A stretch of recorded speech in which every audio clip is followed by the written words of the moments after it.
Alors, dans quel contexte est-ce qu'on se retrouve ici? On est à la ferme expérimentale, sur une des terres de la ferme expérimentale, contre ce qu'on appelle la parcelle jardin botanique, où on a décidé en 2016 d'implanter une vigne d'expérimentation ou de démonstration.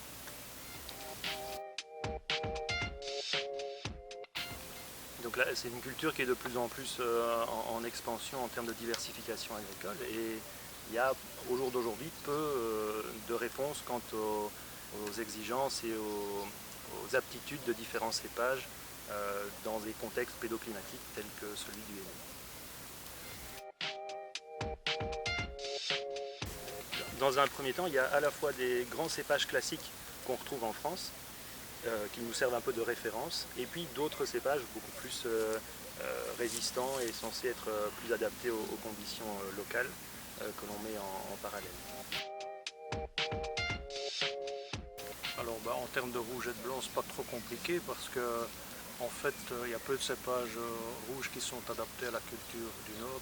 D'autre part, je dirais que le choix a quand même été fait sur base de cépages qui arrivent relativement facilement à maturité sous nos latitudes. C'est des cépages qu'on retrouve en Allemagne, en Champagne, voire en Angleterre.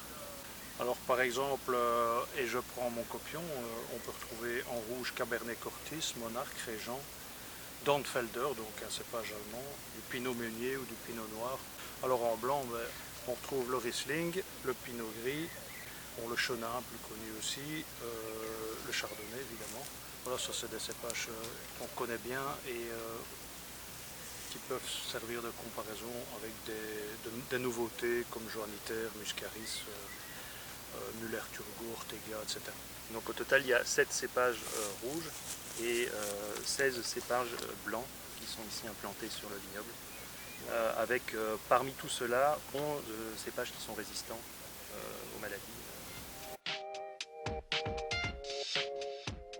Ce qui a été fait, c'est la plantation au mois de mai passé. Alors l'arrière-saison était excellente, donc on a déjà goûté quelques raisins l'année passée qui étaient mûrs. Et puis au printemps, l'idée était de former cette fois-là la charpente de la vigne. Et donc une première taille a été effectuée au mois de mars. Le printemps a été particulièrement froid, on a connu des gelées. Quelques plants sont morts qu'il va falloir remplacer, mais la plupart des plants ont relativement bien résisté. Et on peut voir derrière nous que la pousse est plutôt belle au mois de juin. Ici nous sommes en train de relier cette charpente principale au fil que nous avons tendu en début d'année.